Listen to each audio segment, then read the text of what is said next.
Hello, and welcome to our fireside chat tonight. My name is Jessica Chopin-Roney, and I am the director of the Program in Early American Economy and Society, or PEAS, at the Library Company of Philadelphia. I am also now the director designate of the Library Company and hoping to lead it in the near future. It is my huge pleasure tonight to welcome you for a fireside chat with Alec Zurcher Reichardt, who is going to talk to us tonight about his new book, Roads to Power, Roads to Crisis. There we go. Um, the War for the American Interior and the Infrastructural Routes of Revolution. This is about, well, as it says, roads that sometimes lead to power, but also can lead to crisis in the era of the American Revolution. So welcome, Alec. We're so excited to have you. Yeah, thank you so much for inviting me. So thank you to Jess, thank you to everyone at the library company. Um, Yeah. where you'd like us to start? To introduce Alec, for those of you who don't know him, he is Associate Professor of History and Kinder Institute Associate Professor of Constitutional Democracy at the University of Missouri. Hang on, I'll move my notes. There we go. That'll look better. He received his BA from Duke and his PhD from Yale University. A historian of early North America and the Atlantic world, he's published essays and articles on the global 18th century British Empire, French military infrastructure, Indigenous textual translation, as well as he has also co-edited a co-edited collection called Inlands: Empires, Contested Interiors, and the Connections of the World, which was through Columbia University Press in 2024. He is currently a fellow at the Center for Studies of the Age of Jefferson at the Jefferson Scholars Foundation at the University of Virginia. And his work has received support locally as well from the McNeil Center for Early American Studies at the University of Pennsylvania, which is where I think I first met you when you were a fellow there. And most importantly, the Library Company of Philadelphia. So, welcome, Alec. All right, so just jump right in. What brought you to this project? How did you come to write this book? What were the questions? Yeah, this emerged out of a dissertation like all first books do. And I had always known I was interested in this general era. In undergrad, I'd gotten very into what's sometimes known as Pontiac's Rebellion, the Indian Wars of the 1760s. So I had a kind of a general interest in this period. But I got to grad school at a time where there was a lot of really exciting work being done on communication networks, a big kind of emphasis on imperial formations and a really, really big explosion of work on spatial history and the kind of return to older ideas of historical geography. And so all of this kind of like was percolating around as I was like, well, I know I want to do the 18th century. I guess I like communication networks, I like empire, and I like space. And it just kind of all came together. But I really didn't know what I was working on at first. And so I had kind of envisioned this as being a project that was probably going to be about newsprint, those types of informations, things that made it into what we think of as the public sphere. But I was like, I'm probably interested in what's happening actually during wartime with the state on the ground as well. But I didn't really know. And so it really kind of came together for me on this research trip I took as an early grad student to the Clements Library at the University of Michigan. And I got there, and they have this really big, famous collection, the Gage Papers, who he ultimately becomes commander in chief after the Seven Years' War, but also includes when he's commanding a lot of important campaigns up north during the Seven Years' War. But amongst it, there's something known as the Warrants Collection. And I was like, well, this sounds boring and perfect. So I open it up, and it's just receipts and vouchers and like just all the kind of bureaucratic paperwork of payment. And I was like, this is it. This is everything. What I'm into is this now. So I kind of had this like quick transformation when I realized I'm interested in things like the fiscal flow as well. And I started piecing together all these things where I was like, well, I like newspapers. I like the fiscal flow. I'm interested in what's happening with oral communications and interpreters. I'm interested with things with cartography and the kind of way peoples are rendering space. And I was like, all of this is connected. I had really kind of had gotten used to, as a graduate student, reading work that was very segmented. So people usually write about print culture, or they write about the fiscal military state, or they write about cartography. But they look at all these different pieces of communications quite separately. And I realized what I was interested in is the connections between them because they're quite often one and of the same in terms of how they move, but they Mhm. also usually are rendered in the same way. You know, an official military letter might be what's ultimately published in a newspaper. So to me, it made sense to kind of look at all these things being pieced together. And so I'd kind of come into this knowing I wanted to do a comparative project a little more, I would say, kind of like educated in what was happening in the British Empire. And then it kind of just went from there. It's one of these things where it's like, I was like, I'm just going to follow the networks where they go, using the Ohio Valley, using the American interior as my center, using this kind of era of the Seven Years' War. And that kind of, yeah, took me to some chapters of the book ended up being much more focused on what's happening in Europe. Other times it's much more focused in what's happening in what we might call the backcountry, what we might call borderlands. But really kind of based on how information, how communications, how physical objects and you know all these kind of like multi kind of faceted materials are moving around North America and the Atlantic world. Well, I love that one of your entry points was a boring box or folder that said warrants and that it was filled with those scraps. Like if you do 18th century history, you've come across that box or that folder at some point in your searches. And I think you make a really important point in this book that it was the movement of those kinds of pieces of paper that let people be paid and who were therefore willing to supply armies and willing to, carry messages between different locations and willing to do all and to serve in those armies. Like it was really that it was only once the British Empire really had mechanisms for getting those scraps of paper where they needed to be in triplicate, um, that they started that it was a turning point in the war. But I'm jumping ahead of the story. But I just think that for you to start with that particular kind of evidence and draw from it what you have and the insight of the importance of that for knitting together the sinews of empire, I think is like one of the big important takeaways of your book. So you start with this really interesting, you start with the famous events in Jumonville, I'm probably mispronouncing that, Glen, where this French officer dies in an altercation with very young George Washington and a small group of Virginians and Indigenous people that he's with. And the story is differently told if you're on the English side, if where they say it was an Indigenous person who killed the French officer, but the French say it was Washington himself or somebody in his group. But can you tell us, like, this is where you start about what happens to that news once it's happened, like once the event has happened.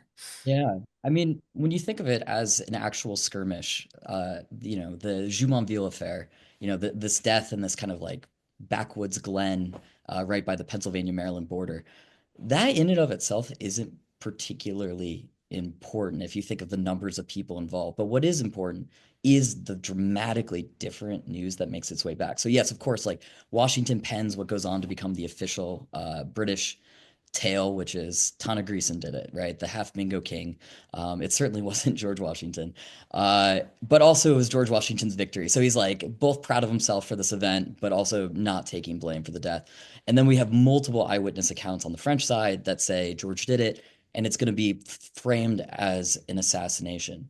But what's quite interesting is obviously this news is going to make its way back to Europe very different routes. So in the case of George's letter, he writes this from camp at Great Meadows. It makes its way back down, pretty much what's like a road he's already gone on 1753 as a famous journey into the Ohio, come out on again in 1754, makes its way down to Williamsburg. There, it's put aboard a merchant ship. It sails to Scotland. Amidst all this, it's also being published in excerpts in newspapers. So it's published in the colonies before it gets on that board, that boat. And then it's going to be published again in London. And that's pretty much how the British government gets their first news of the Jumonville affair. It doesn't come by an official like letter from Governor Dinwiddie of Virginia. It's not some like military intelligence. It's well, the news made it back happenstance on a merchant ship while being published in newspapers. And that's how they learn about this. And they go, okay, we beat the French. This is fantastic. Well, at the exact same time, the French are sending this in a very radically different way through official government channels. So, they already have a big chain of forts along the Venango Path. So from what's now Pittsburgh on up to Lake Erie, and then that's going to connect to a much older system of French communications along the St. Lawrence River Valley. And they send up news that's coming both from Canadians, military officials, and Indigenous peoples as informants. And this one, of course, right, says George Washington shot this man, or at least a British person did. And that news makes its way up like the official chain from fort to fort to fort to the governor, who sends it then to Quebec, where it's put on board an official government contracted ship, what's known as a king's vessel. And that's going to make its way to Bordeaux. And then ultimately, the news will be carried along the postal roads to Paris, where it's waiting for the French ministry, the Navy. And so it's a really different transmission. And when they receive this news and they're told that it's his assassination, um, they hit it at the exact same time it's hitting London. So you have people in Paris discussing, wow, there's been this assassination. At the same time in London, you have people going, wow, we had this great victory. And then this news crosses over the channel, right, over the Calais Dover packet. And so all of a sudden you have the French receiving the British news where they're like, wait, what? This is completely contrary to what we heard. The British are receiving this news. They're like, well, this could be a really huge diplomatic debacle. And that, I think, is much more important than what actually happened in the backwoods. It's the fact that it arrives around the same time. They're crafting these dramatically different narratives. And it's happening amidst really, really fraught negotiations between France and Britain already. Of course, right, the War of Austrian Succession ended in 1748, but the negotiations of it have not ended. So in 1754, when this comes back, you still have commissioners trying to figure out what the terms of that treaty, of the end Mm. of the War of Austrian Succession is, the Treaty of Aix-la-Chapelle. So all of this comes in while they're already negotiating, like, where on earth are your boundaries? Where are British boundaries? Where are French boundaries? We're really upset. There's newspapers full of things saying the East India companies are going to go to war. There might be war in Europe itself. So when this comes in, it's not the skirmish itself, it's where it fits into much broader um, Anglo-French negotiations at this moment. But your story of how they move gets at so much of what you're talking about. You talk about what you call the American interior, skirting words like backcountry or borderlands, and the kinds of mechanisms that get it from, to Williamsburg to Quebec, water routes, forts, paths, and then how they get on merchant ships in English to newspapers, and that's how the British officials find out about it. A really different chain in France, and that also gets at the way that you look at the world of print for communicating the news and how different these are, and that this happens in a really fraught moment. So, so I mean, a lot of your book is really about the beginnings of the Seven Years' War. I mean, I know we're in a year where we're really focused on the American Revolution, and you do also talk about the causes of the revolution. But before we get there, I mean, why is geographic ignorance so important to understanding, or even not ignorance, sort of like wishful thinking? Why is that so important to the beginning of the Seven Years' War, which is then in turn so important to the revolution and beyond? Yeah, I mean, I think what might help here is I'm gonna just share a map to give an idea of what I'm talking about I regionally. mean, I think everyone who's here is here to see your really cool maps. So Well, please. first I'm going to start off with a map that is not mine, but this map though here is kind of the best depiction of what I consider the American interior and what I think French and British officials did during the 18th century, or especially the midpoint of it. So what's shaded here in pink, this map is supposed to be depicting English and French possessions. And so the British are in yellow and orange, the French are in green, and then pink in between them is what is legally contested or ambiguous. So part of this debate is, does this belong to France? Does this belong to Britain? Does this belong to various indigenous peoples and nations? And this is the area that they're so focused on. And it's really an area that they have very different interests in. So for the French, um, I mean, you can see this is kind of an odd way of depicting Louisiana because Louisiana should be clustered a little bit more on either side of the Mississippi River. But they are looking at this region as a way to connect their two major North American colonial projects. The idea is, right, connect Canada and Louisiana. They have grand plans of we're going to build chains of forts between them. We're going to have regular paperwork and communications between them. In fact, we're going to make it so centralized that everything's actually just going to go out of Canada and the Louisiana government is just going to send its stuff up to Montreal. And then all of that's going to make its way back to Paris. But they have this grand idea of unifying all of New France. And so they're looking at this region as a way to make that happen. Of course, This there's this also pink region, you mean? yeah, exactly. And so they're Yeah. looking for that. I mean, the pink region is also of interest for things like the fur trade or peltry trade. The French are not that interested in it for settlement, though, of course, you do have settlements in, say, the Illinois country. Um, that's very different than the way that the British are viewing this. And so when they're looking at this geographically, there are kind of two things going on the eve of war. One is which they think that the French are going to pin them to the coast. So they are well aware that the French are trying to gain access to this region shaded in pink. And they think that they're doing it not just to connect Canada and Louisiana, but to make sure that the British can't move further west. Some of them actually have this conspiratorial idea that not only is this to pin us to the coast, but what they're going to do is then start pressing further and further east until they march us into the Atlantic Ocean. You could read these like over the top letters time and time and time again saying we're going to be shoved into the sea. That'd be awfully hard to do, but the French are putting themselves into this region in a way that the British aren't. And so, as they're going at and considering this region, the big thing that happens on the eve of the war are a series of kind of military campaigns. So, in the 1730s, there's what's known as the Chickasaw Wars. And the first one is this really, really kind of embarrassing disaster for Louisiana.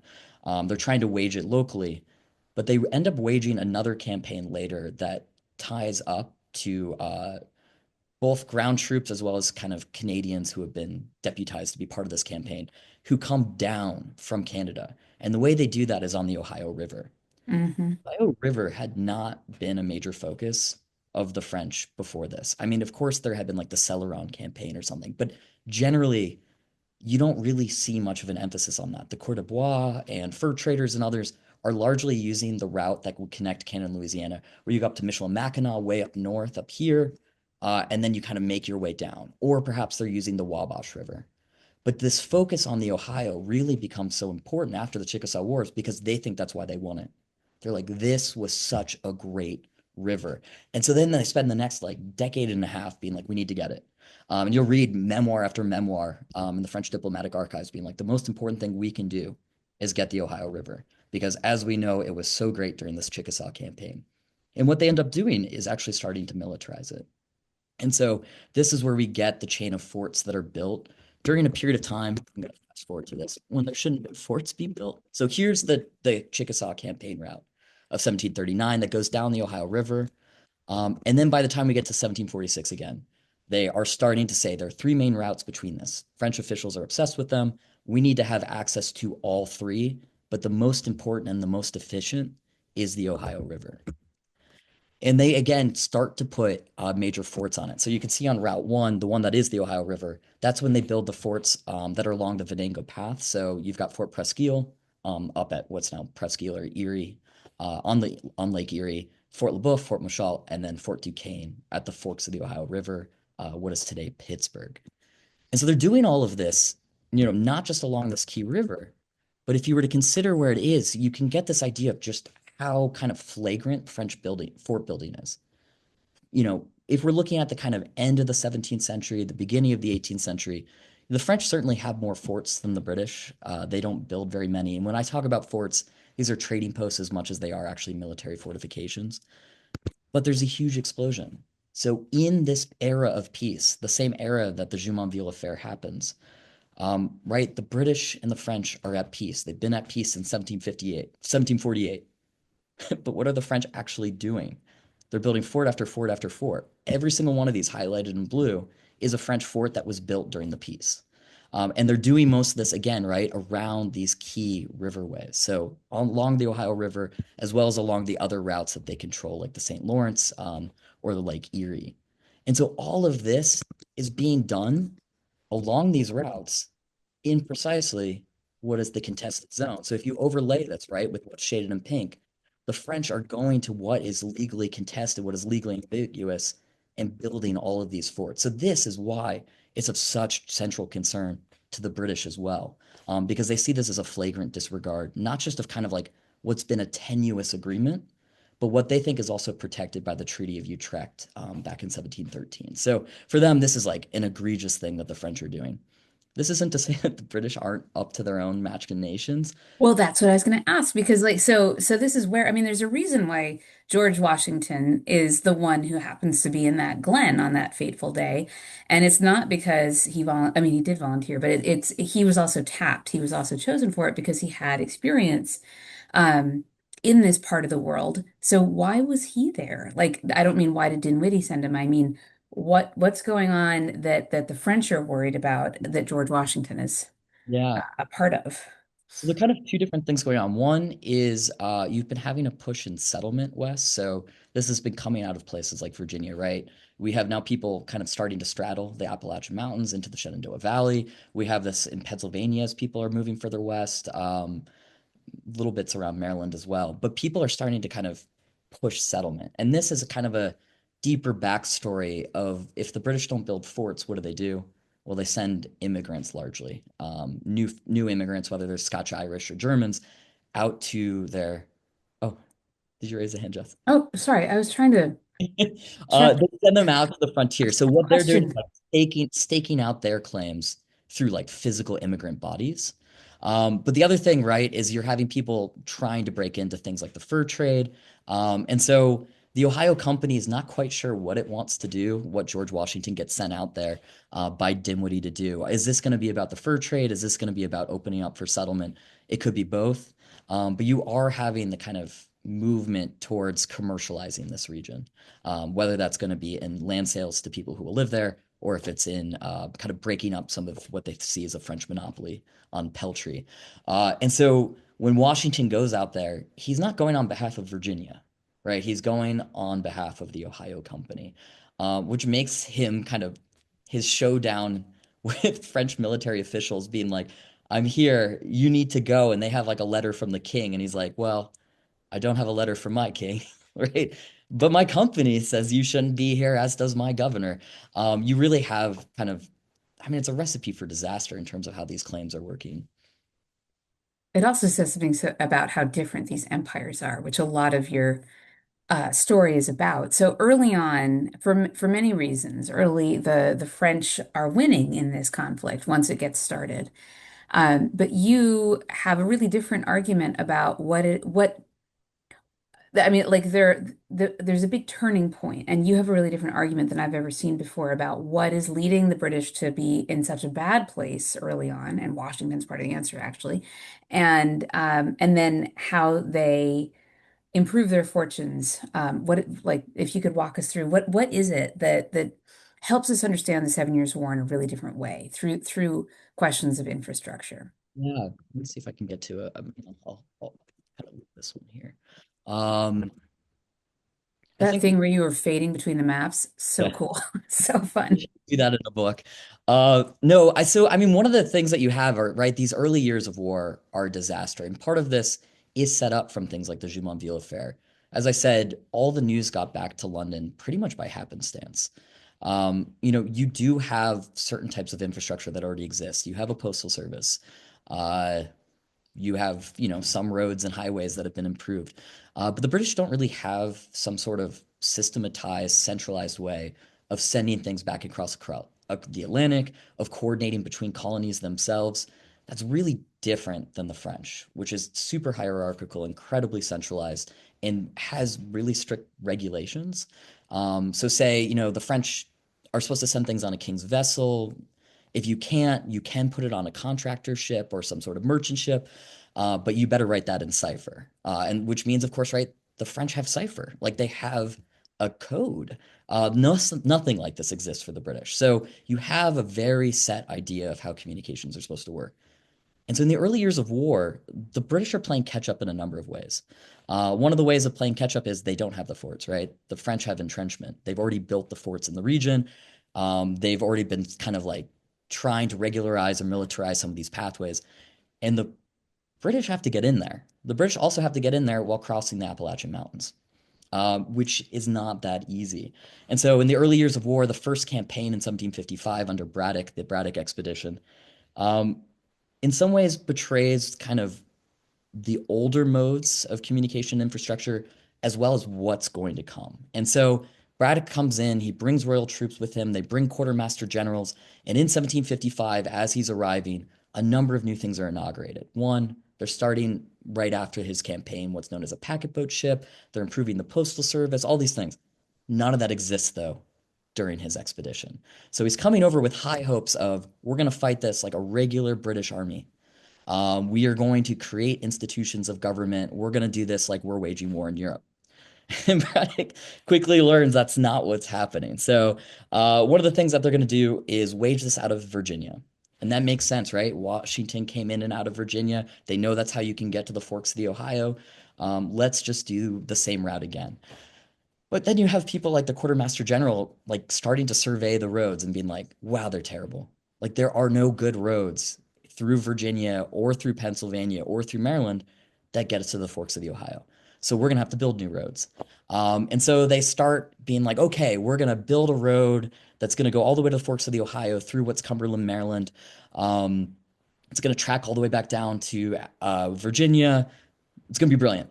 We're gonna make it 30 to 35 feet wide, which makes sense if you're picturing like walking across plains in a continental military campaign, with like, you know, everyone kind of walking in formation. That's not a good idea if you don't have an existing road through the Appalachian Mountains. So, they're saying this to the governors of Virginia, of Maryland, of Pennsylvania, being like, you got to help us build roads that are 30 to 35 feet wide through the mountains. Um, that's a disaster. So that's one thing that goes poorly. Like they're trying to do more than they are actually physically capable of. The other thing too is they don't have a good payment system yet. One of the things that the British have to overcome is the fact that they are having to recruit people on these campaigns from various colonies. So you need people to either join you to actually do the military expedition, to give you horses and wagons, to sell you feed, whatever it is. You are encountering all different sorts of colonists, and they might be from Virginia, they might be from Maryland, they might be from Pennsylvania. Well, they all use different currency. And so they're struggling with how to pay these people. And so the great idea is we're going to bring wagons full of gold over the mountains, like that we're on a road we haven't built yet, but we will make 30 to 35 feet wide. Well, you can imagine that really slows you down. And wagons are not really meant to be carrying something as heavy as gold.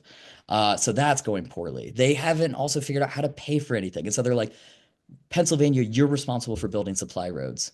You have to pay everyone to do this, and you have to do it yourself. They don't want to do this, and they're struggling to hire people. Same issues happening out of Virginia. They're also trying to improve the postal service between Pennsylvania, Virginia, Maryland. That's a disaster because again, they're going back to the colonies, being like, you need to pay for it. So everything's just going terribly because they have these grand ambitions that are also based on complete like geographic, I want to say like Pollyanna views. It's not even ignorance. It's more they've looked at maps, they see rivers, they go, wow, these must be great thoroughfares. We'll Hmm. do them. They're convinced that it's going to be easy to do all of these campaigns across terrain that they do not know.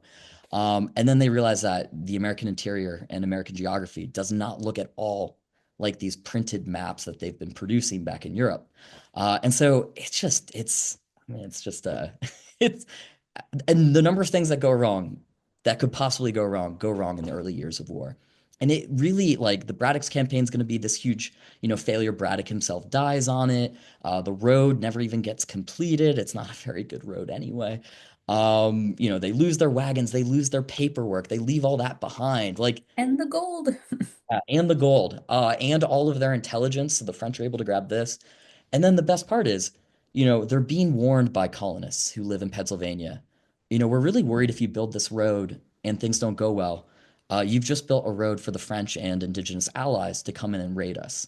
Well, that's what ends up happening. So they build this infrastructure that's really not well done, but it's useful for them, their enemies, to use. So you kind of have just like this awful failure in 55. It doesn't look great in 56. It doesn't look great in 57. Things are just going poorly all across the map, not just in North America, honestly, for the larger British Empire in these early years of the war. So that was a very long rendition of what's going poorly, but it really does turn, in large part because some of these things that had been instituted in the early years of war, like the transatlantic mail boat, the packet boat, the expansion of the postal service, the idea to start creating fiscal military paperwork instead of carrying around gold, The ideas of improving wagon roads and supply roads, all of this actually finally goes into fruition. And it goes into fruition too because they have really now created the various offices of the government. Those are all clustered in Albany or in New York City. And so you have the secretary's office, you have the quartermaster general's office, you have the office of ordnance. So you have representation that's not just back in London, but now in North America that can coordinate all of this and kind of actually deal with compiling information, compiling paperwork. And so in this really quick moment, all of a sudden, you actually have a functional postal service. The number of postal days has greatly expanded. The range of the postal service has expanded. You have this working alongside military couriers or expresses. You have the improvement of roads. You have the explosion of fiscal paperwork. And suddenly you have like a very viable system by the time you get to 1757 and 58. And a lot of that happens because they quit relying upon the colonies. Coming to the colonies, begging for money when the colonies, one, don't have that money, and two, don't want to give it, uh, is overcome because they go, fine, we're going to pay for it out of the treasury. We'll pay for it out of our purse strings back in London. And the moment you do that, you're able to overcome all of these major problems of coordination, and you're able to run everything through the imperial offices. And so suddenly things are operating at a much, much kind of more efficient scale. So, do you Why? want me to talk about how that actually comes into fruition in the war itself, or? Well, I want to make sure we have time because Yeah, we're sorry. going to talk for another 10-ish minutes, and so I want to make sure we have time for all the things. The question I wanted to ask you actually is, I mean, I think it's one of the central things about the book is that in the end, you argue the British are able to turn it around, and for a while they're playing catch up with France, but then they surpass the infrastructure that France has in America, and partly that's that there are so the French have the advantage of more forts, but the British have the advantage of more people and a much more vibrant press. So, but what is it about? Like, I actually, I'm not sure I really knew that that Canada, New France, did not have any functioning presses in this period. I sort of knew that, but anyway, why do you think the French and the English diverge so greatly in this moment? Like, what is it about? What's your working theory on what is it about England in this moment? Is it just Pitt? Yeah, the prime minister, starting in 1757, 58, is he the one that's really, is he the answer, or is there something about the English government system, whatever, that makes for the divergence between these two empires, which had up until that point been kind of neck and neck, and then suddenly England takes off as an infrastructural, is an ever more densely knit together infrastructure where France does not. Yeah, no, I think kind of one of the things I'm going to show here is uh, kind of juxtaposing what British communications looked like, say in 1754, the Jumonville affair, with what it looked like by the time we get to 1758 with the fall of Fort Duquesne. These are just 60 miles apart, and you can see that British communications, right, of getting across the Atlantic like 1 month faster than it used to, which in the 18th century is a dramatic improvement. And so some of this is due to the fact that, yes, they have improved highways, they have an improved postal service. Yeah, being able to use print centers is a really huge thing. Say you lose a letter, but something makes it into the newspaper, well, you can still send that news back. The British just had much more duplicate, quadruplicate, honestly, information, in part because they have it through official channels because they have so many different offices, but because they also have the safety net of what's happening with media. In fact, actually, the media is the safety net for the French by the time we get to this point. If you go Hmm. through their intelligence, almost all their intelligence is what's in London newspapers because they are getting so little news back from Quebec and from New Orleans that they're having to rely on British information that makes it into like the public sphere for the quote unquote their intelligence. And they'll mark it up writing intelligence next to it as if Hmm. like some groundbreaking information. And so that happens at the same time that the French really collapse. So again, in 1754, French are able to get their news back in under 12 weeks. At this point, by the time we get to 1758, the fall of Fort Duquesne, news doesn't make it back even 4 months after the fact of an event. It's just this gigantic collapse. And the collapse happens for a number of reasons. One, there's a blockade of the St. Lawrence, so it makes it awfully difficult for the French to get news in and out on the St. Lawrence River Valley. It's also really difficult to get news in and out of New Orleans, in large part because you're having to kind of finagle your way through the Caribbean, which, of course, right, is another major theater of the Seven Years' War. And you just have kind of like this huge collapse also happen in North America itself. Right after the fall of Fort Duquesne, we're going to really cease to have communications between Canada and Louisiana with any regularity. The Louisiana governor is regularly like, I haven't heard from the governor in Canada.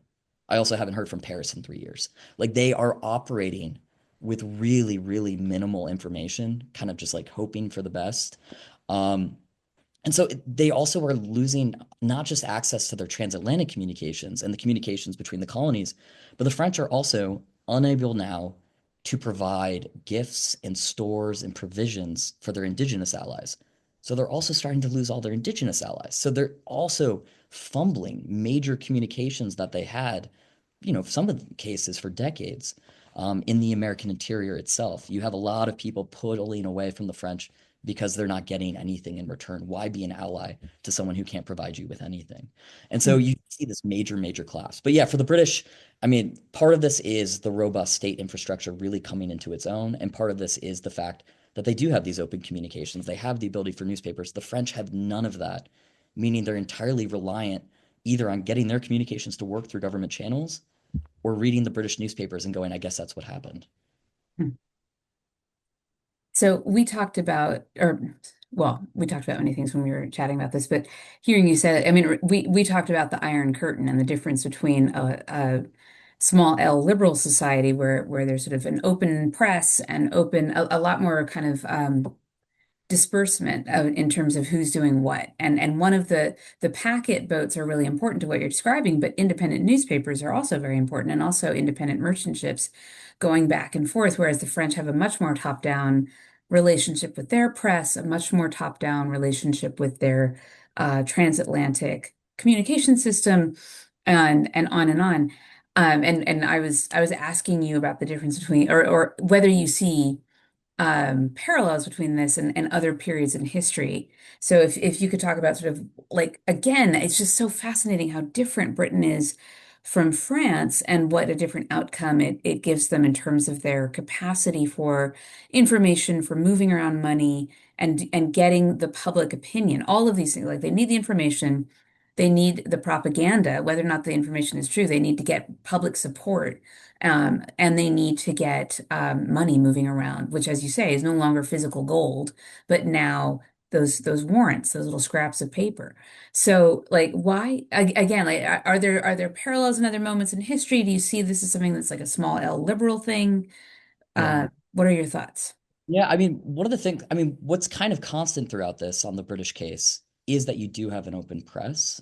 It certainly gets bigger if we're looking at North America. There's big investment and not just like they're totally floating the newspaper industry, by the way. Like newspapers up till 1758 can move freely through the postal service. So you have the state actually purposely investing in media. What is different over the course of this time is the way that the British government feels about it. And so some of those that are in power at the eve of war are kind of bemoaning the free press sometimes, being like, this is actually something that might hurt us. The French always know what we're up to. They've got secrecy. Secrecy is great. We wish we had secrecy. Maybe we could get rid of freedom of the press. By the time you get to 1757, 58, when people like William Pitt are in power, they love the radical press. They're much more in favor of open media. And these are the same ones who are also seeing it bear out fruit. This has been a useful thing for the state to rely upon. That's radically different by the time we get to the 1760s. And so after the authoritarian term, after the accession of George III, you have kind of a succession of ministers who I wouldn't say love the free press, and certainly dislike it way more than those at the eve of war did. And so you're starting to kind of get this like, well, it was good for us in wartime. I don't know if it's good for us now. Should we suppress it?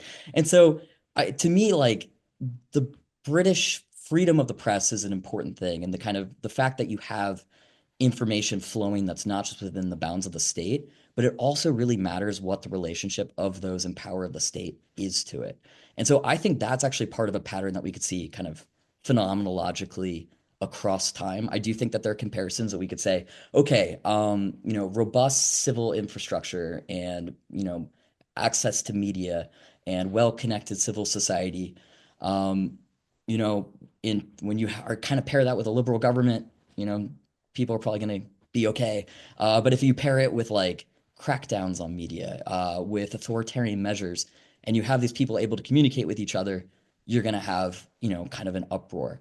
And I actually think we get to start to see this as a major pattern in the 18th and 19th century. Mm. American Revolution, I think, is kind of a harbinger of what's going to come because a lot of what the British state does, invest in print media, expand the postal service, create a transatlantic packet boat, um, improve our highways, like all of these things that better connect its subjects.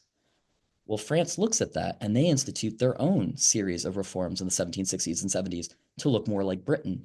And what do? They take down a lot of their censorship in France.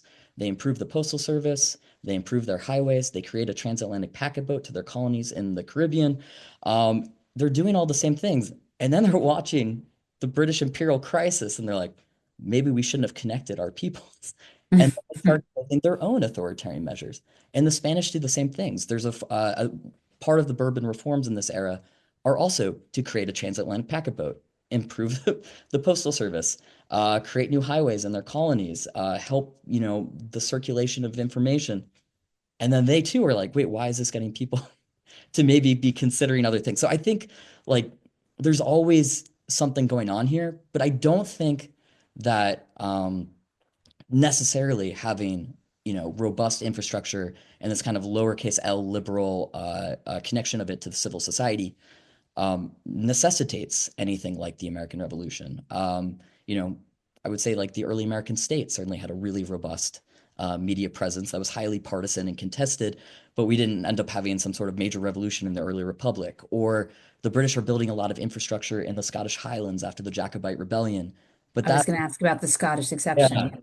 yeah, I mean, in fact, like they look at what they did in the Highlands in post 1745 as an example of what they could be doing in North America. A lot of people who come over to build things like, say, Forbes Road, John Forbes, had been kind of cutting their teeth in the Scottish Highland campaigns. And so they're looking at this as both one, you can build imperial power, state power through robust infrastructure. Two, you can use it to police populations. And so in this case, in North America, they're looking at to police indigenous populations mostly, though also potentially their colonists, which they're kind of analogizing to the kind of ways that they're trying to constrict the mobility of the clans. Well, and so just to close the loop, the Scots had an uprising called the 45 in 1745, and Alec's book talks about how there was this big campaign of road building by the British, by the English, I should say, into Scotland, better to monitor and repress any kind of uprising that would happen again. This had happened once before in was it 1713? Um, am I getting that right? At any rate, so that it can be used for repression. And that's so the juxtaposition between the way that it leads to an opening up in some cases, or in the Scottish case, um, to the opposite is actually very interesting. I could keep asking you questions forever, but I want to open it up to the audience's questions. There are already some populating into our question and answer thing, which is what I was trying to find when I made the raise your hand button go. So I will read some of these aloud. Um, so the first one, given the success of getting dollars from London to carry out plans for roads, postal services, etc., to what extent did this funding affect people's views on independence versus loyalty to the crown? Yeah. So um, you'll find a lot of colonists very quick to forget that London actually paid for a lot of what happened in the second half of the Seven Years' War because they do remember the early years of war when they were asked to contribute so much. And so a lot of them kind of carry that forward. And so after 1763 and the Treaty of Paris, and the supposition, right? Maybe we should get the spoils of war. We can get this Western land that isn't ours and, right, still is claimed by indigenous peoples. But that's ours because we paid into it. So a lot of them kind of ignore the major investment put in by the British state, which is quite interesting. I mean, they're quite thrilled to see things like the Postal Service expanded, and people who are benefiting as, say, printers or others. A lot of people also kind of build their businesses along the new major military thoroughfare. So Forbes Road becomes a major space for settler expansion as well. Um, but yeah, people aren't kind of looking at this as a positive. And if anything, right, they're quite upset because this has now left the British state with an immense debt. It's the biggest debt the British state has ever had up to that point. And so that is what's inaugurating now these conservative authoritarian measures for austerity, right? So things like the Stamp Act that come in is ostensibly to defray the post-war debt. Of course, there's much more involved in it, but yeah, I mean, a lot of people aren't. I wouldn't say they're grateful to the British state for doing this, and if anything, they see all of the kind of money that London spent now as the source of their major concerns amidst the imperial crisis, because now they're being the ones told that they have to pay back to the London treasury. They're going to be taxed to help make up the money to the state. It is one of the great perplexities of this period, though. Like 1763, Americans are so excited about being British. They're just like at their pinnacle of loyalty and excitement and all the rest of it. And for them to have 12 years later, 13 years later, gotten to the point of saying, no more, don't want to be part of this anymore. It's one of the most extraordinary turnarounds in a very short amount of time. Yeah. I don't know, this might be the same anonymous attendee. Uh, let's see, says, what lessons, if any, were learned through experiences in this time period by the colonies about the importance of communications and the ways to improve communications with the people, authorities, and entities such as the states? What are they learning from what Yeah. when they go to create their own nation? Yeah, so I mean, I think people have in the imperial crisis period are making clear that they've already learned from this because they're like, okay, we have improved roads, we have more efficient information, we have more newspaper printings, we have a better postal service, and so they're actually like actively using that already. So people who might be, say, more revolutionary minded in the 1760s into the early 1770s, well, they're using these same infrastructure routes to coordinate their own responses. So, say you're part of a group that's mobilizing amongst the Stamp Act. Well, you're going to be taking advantage of this improved postal system, and you're going to be taking advantage of these new robust print centers. And then, really, as we get to the eve of war, eve of of the American Revolutionary War, so into the 1770s, you see them creating institutions, right, that are built on what the British have already built. So the committees of correspondence are going to be using the same postal routes, even if they're not necessarily sending things through the official imperial postal system. Then you have things like the short-lived Constitutional Post. I mean, by the time we get to the Second Continental Congress, they create not that many institutions of government, right? We mostly get the military, we get kind of foreign affairs, and we get the postal service. Like Mm. very early on, they're like, this is one of the extremely important central institutions of government. And so I think that then carries on as we get to the foundations of the US state. And so much of what we see of US state building, as much as they want to pretend, right, we're doing something different, they're mostly kind of like replicating institutions that existed in the second half of the 18th century under the British, under kind of new ideas. But I mean, there's a huge emphasis on not just having a robust postal service, but investing in highways. Some of this will be done on a state level, right? What we think of as internal improvements. Some of this is also being done, though, through the federal state, in large part because a lot of the infrastructural development we see under the early US is during military campaigns or into federal territories, as they're dealing with indigenous peoples who are either combatants or they're looking to kind of perhaps dispossess. And so there's a really major emphasis. I think the early US state looks exactly at what the British did and went, let's copy what they did right in the 1750s and early 60s, and let's just make sure we don't fall into the trap of what went wrong amidst the imperial crisis. I just want to flag that listening to the way you're answering it, I really hear you um, participating in a turn in the literature, which is to think of the U.S. as a successor empire rather than a break from the British Empire. That I mean, it is a break from the British Empire, but the idea of empire and a lot of the lessons learned by being in the British Empire are not done away with. So as much as there's this kind of we're beginning a new, no more monarchy, it's this radical new experiment. And then there are ways in which that's true, but there are also some really important ways in terms of empire building that they are using and even amplifying some of the techniques that they've been watching. So I hear that in the way that you're answering Yeah, that no, question. I definitely love that literature. We have a question from the lovely Michelle McDonald. Do you see the same infrastructural investments in British colonies in the Caribbean?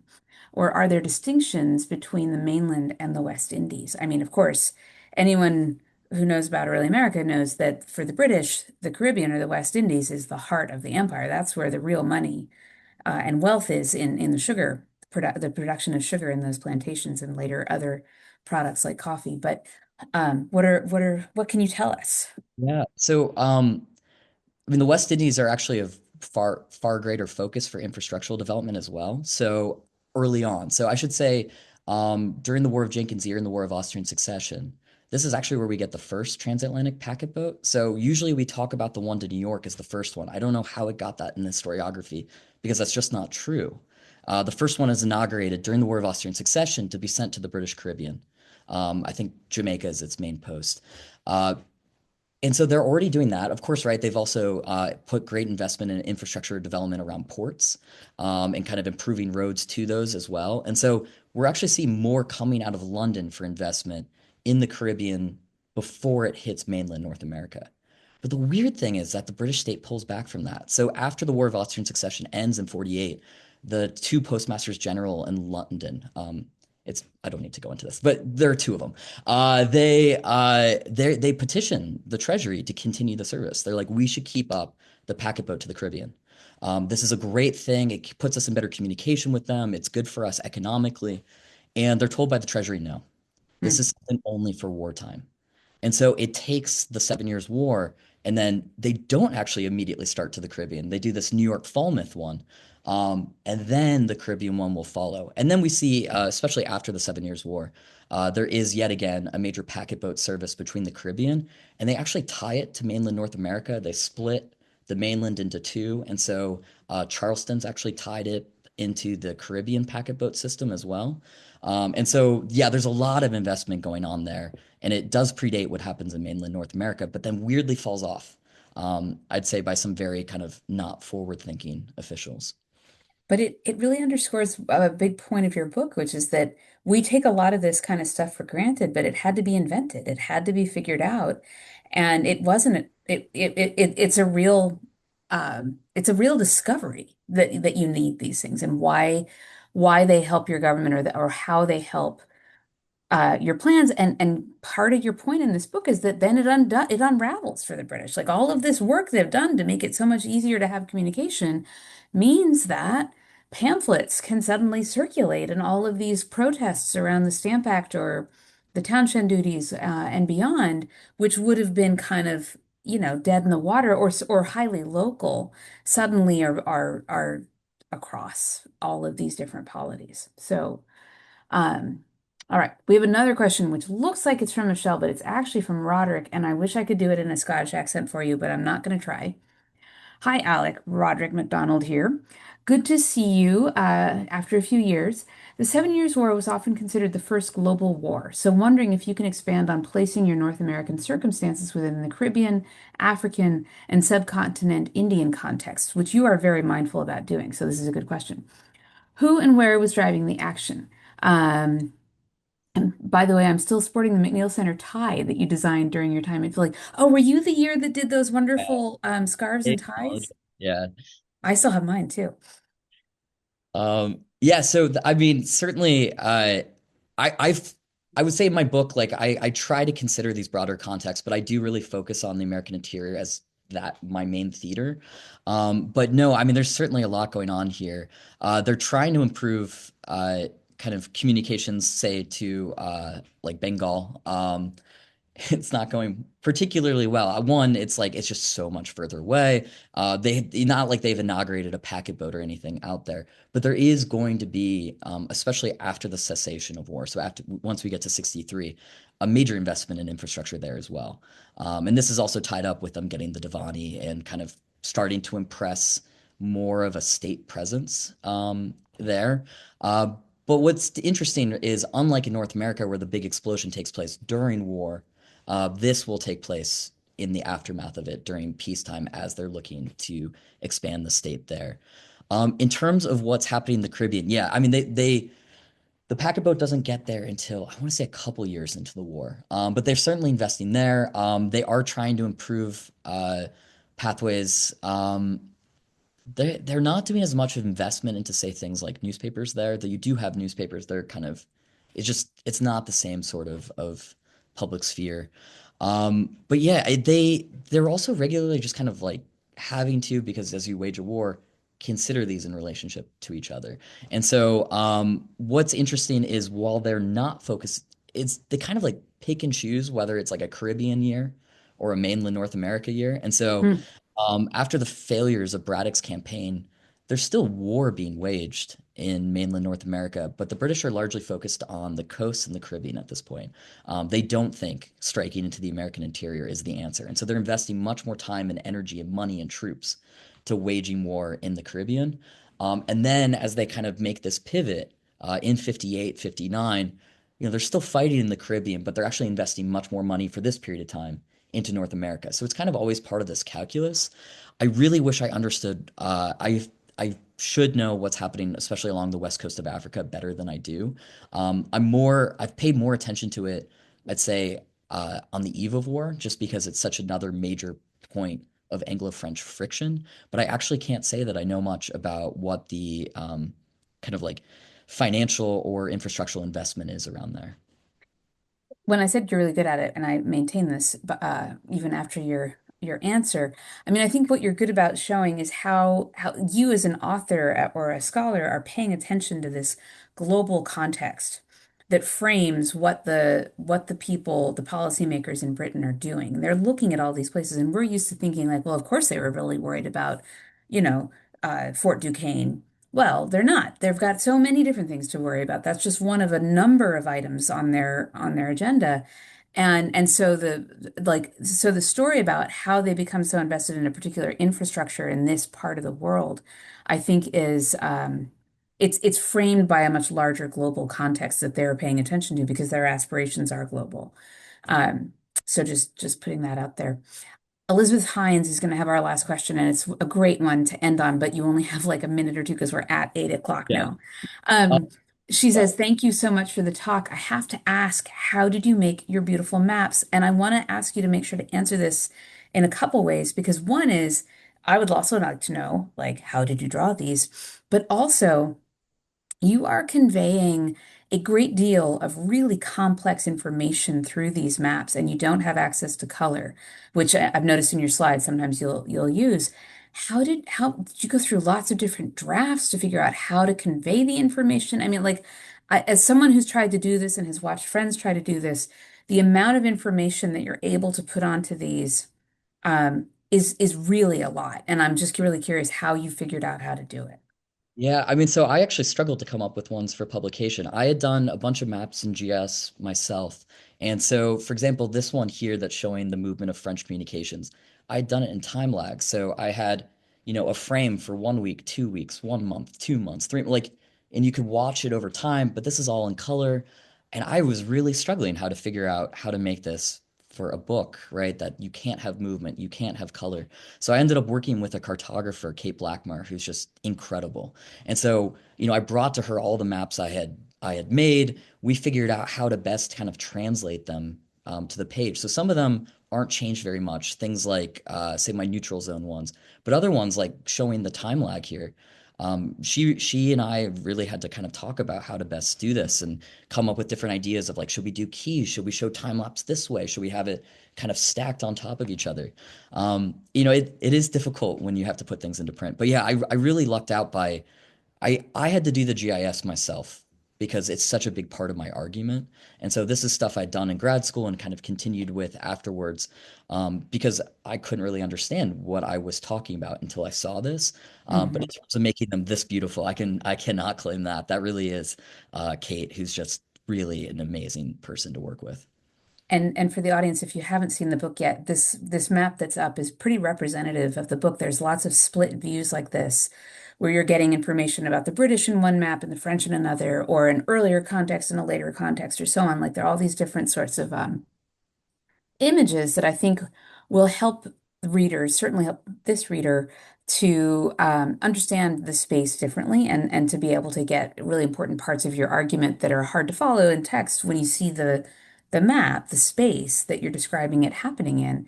And I think that's part of why your book is so one of many reasons your book is so exciting. I mean, I think there's a real turn to American or early modern space and the way people actually moved through it, that your book is contributing to our understanding of. So this Thank is a by way of saying, if you haven't read the book yet, it is wonderful.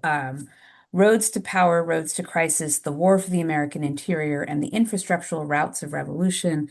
We've given you a taste of it, but honestly, we didn't even get into like the rich stuff on the Anglo-Cherokee War or on the Haudenosaunee Confederacy or all the different ways that Indigenous actors are really important to this story in themselves, creating and undermining networks of communication of others and using them for themselves. So, I mean, there's so much in here.